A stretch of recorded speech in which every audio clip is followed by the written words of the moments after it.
এই যে সারের বস্তা, কোদাল, এই সারের বস্তা আর কোদাল আমি বাড়ির থেকে নিয়ে আসলাম। এই সার প্রায় এখানে 30 কেজি আছে। অনেক ওজন, সারের ওজন তো মাটির মতো, তাই না? আমার সামনে যে জঙ্গলটা দেখতে পাচ্ছেন, এটা হচ্ছে মুসিদের গোরস্থান। মুসি মুসি ওটাও একটা ধর্ম, ওরা মনে হয় হিন্দু ধর্মই পালন করে। আসসালামু আলাইকুম, নতুন একটা ভিডিওতে আপনাদের সকলকে স্বাগতম। এই যে সারের বস্তা, কোদাল, এই সারের বস্তা আর কোদাল আমি বাড়ির থেকে নিয়ে আসলাম। এই সার প্রায় এখানে 30 কেজি আছে। অনেক ওজন, সারের ওজন তো মাটির মতো, তাই না? আনতে এত পরিমাণ কষ্ট হয়েছিল। আজকে আমাদের জমি জাবাদ দেবে, মানে কাদো করবে। কাদো করার পরে এই জমিগুলো আবার ফির ধান লাগানো হবে। এই জন্য সার দিতে হবে।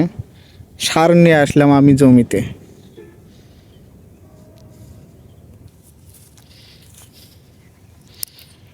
এগুলো হচ্ছে গাছের পাতা, কে জানি জড়ো করে রাখছে জাল দেওয়ার জন্য।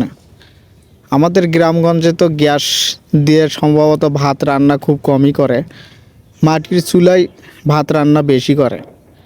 এই যে পাতাগুলো দেখা যাচ্ছে, এই পাতাগুলো দিয়ে কিন্তু তারা রান্না বান্নার কাজ করে থাকে।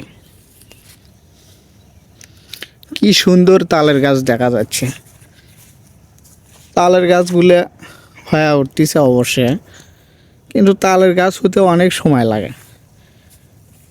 এই তালের গাছের বয়সই প্রায় 3-4 বছর হচ্ছে। যত্ন অভাবে এরকম ছোট হয়ে আছে। আমার সামনে যে জঙ্গলটা দেখতে পাচ্ছেন, এটা হচ্ছে মুসিদের গোরস্থান। মুসি মুসি ওটাও একটা ধর্ম, ওরা মনে হয় হিন্দু ধর্মই পালন করে। ওরা যখন মারা যায়, এখানে এনে তাদেরকে মাটি দেওয়া হয়। আমি এখন আর একটা জমিতে যাচ্ছি। ওই জমিতে যায় দেখি আমার জমিতে এক ফোঁটাও পানি নেই। দেখেন কীরকম শুকে গেছে জমিগুলা। এর মাঝে ফির হাল টিলার সেগুলোও পাওয়া যাচ্ছে না। প্রচুর চাপ পড়ে গেছে।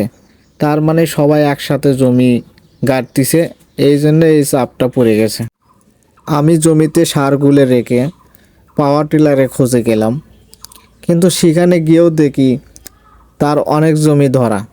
অনেক জমি ধরা মানে অনেকগুলো জমি একসাথে নিয়ে নিছে, সেগুলো এক এক করে চাষ করতেছে। আমার এখানে চাষ করতে প্রায় বিকেল থেকে সন্ধ্যা লাগবে। পরে আমি আবার ওখান থেকে ঘুরে আসলাম।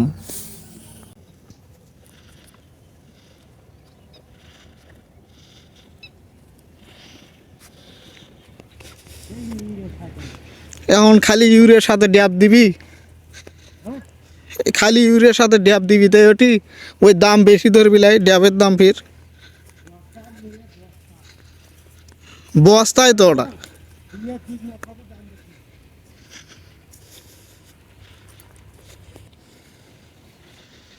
আমি এই জমিতে সারগুলো রাখে আর একটা জমির যাচ্ছি, দেখি ওটা পানি দিল নাকি, ওটা আবার কাদো করতে হবে। এই জন্য ওখানে তাড়াতাড়ি যাওয়া লাগতেছে।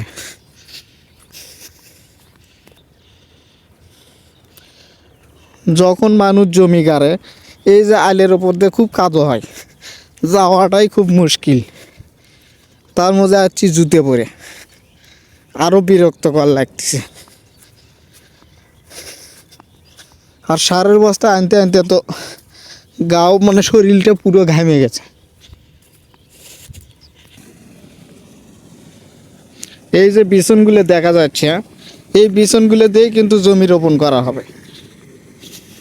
এই বিছনগুলো এখনও ছোট আছে, কিন্তু আমরা যে বিছনগুলো করছি ওগুলো কিন্তু অনেক বড় হয়েছে, গাড়ার জমি গাড়ার উপযোগী হয়েছে। এটা হচ্ছে মোটর, এই মোটর দিয়ে পানি কিন্তু জমিতে যাচ্ছে। দেখেন কত সুন্দরভাবে পানি উঠতেছে। আমাদের এদিকে কিন্তু মোটরে অনেক পানি ওঠে, আর অন্য জায়গায় কিন্তু পানি কমও উঠতে পারে। এই জমিটাও আমাদের, কিন্তু এই জমিটা বন্ধক রাখা আছে।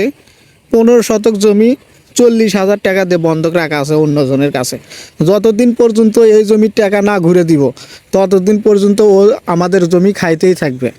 ও এখন আলু লাগাইছে, কত সুন্দর আলু হয়েছে। এই জমিটি প্রায় ধান গাড়া শেষ, আমাদের এখনও ধান গাড়া শুরুই হয়নি।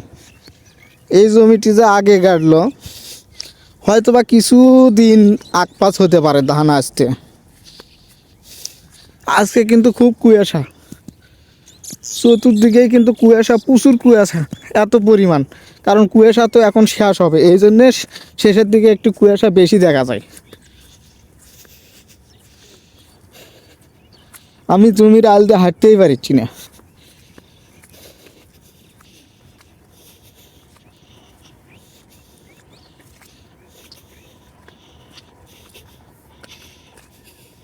এ তো আমাদের জমিতে আসলাম, এগুলা কিন্তু আমাদের গাছ।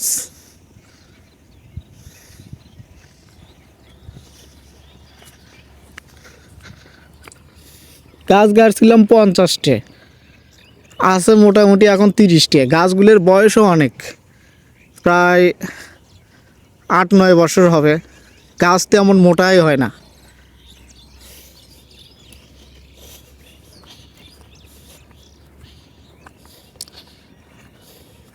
এই জমিতে এক চাষ করা আছে, আর এবার সার দিয়ে আর এক চাষ করে কাদো করে তারপরে জমি কাটতে হবে।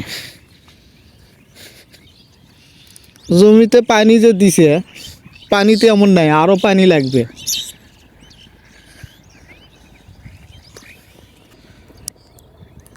জমিটি দেখেন কত বড় আমাদের।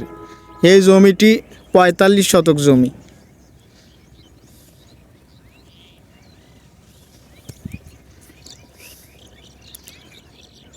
অবশেষে সূর্যের দেখা পাওয়া গেল। এখন যদি রোদ ওঠে তাহলে ঠান্ডা একটু কমে যাবে। আমার জমি দেখা প্রায় শেষ, এখন আমি চলে যাচ্ছি বাড়ির দিকে। আর একটা সারের বস্তা আনতে হবে, এটাতে সার দিতে হবে।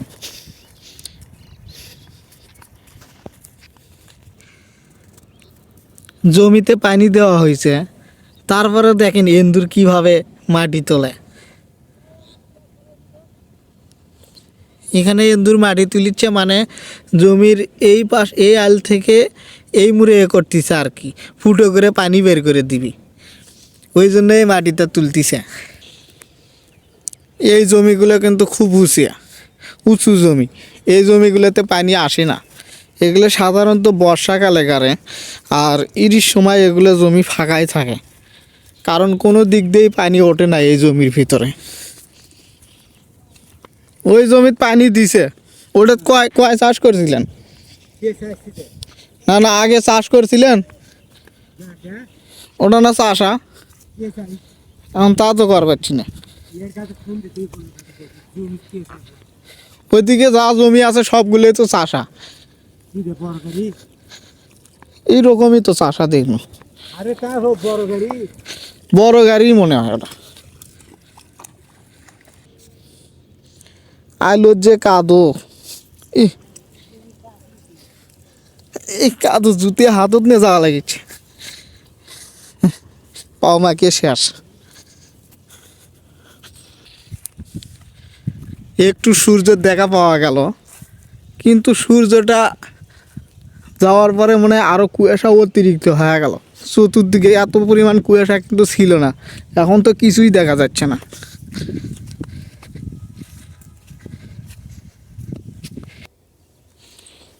এই পানি তাকে পাও গুলে দিয়ে নেই, পানি নেই, কাদো।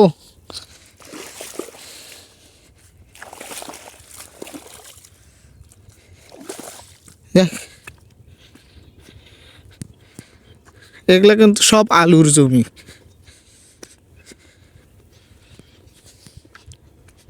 সবারই প্রায় অনেক আলু হবে এবার। আলুর জমি সবারই ভালো। এই যে গাছগুলো তুলে রাখছে, এগুলো কী কারণে যে তুলে রাখছে তা তো বলতে পারছি না, মনে হয় কোনো সমস্যা আছে। আমার হাতে যে একটা ওষুধের প্যাকেট দেখা যাচ্ছে, রিম জিম কার্বোনাইডেন জিম 50% মেরিগোল্ডের। এই ওষুধগুলা শসা, আম, আলু আরও বিভিন্ন ফসলে দেওয়া যায় আর কি। ওষুধের কার্যকারিতা কিন্তু অনেক ভালো। দর্শক ভাইদের প্রতি আমার একটা কথা, আপনারা সবাই আমার ভিডিও দেখতেছেন কিন্তু কেউ লাইক বা কমেন্ট সাবস্ক্রাইব কোনো কিছু করতেছেন না। সবার প্রতি আমার একটা অনুরোধ, আমার ভিডিওটি বেশি বেশি লাইক করবেন এবং ভালো লাগলে আমার চ্যানেলটি সাবস্ক্রাইব করে পাশে থাকবেন। আমি আমার ভিডিওটি এখানেই শেষ করলাম। সবাই ভালো থাকবেন। আসসালামু আলাইকুম।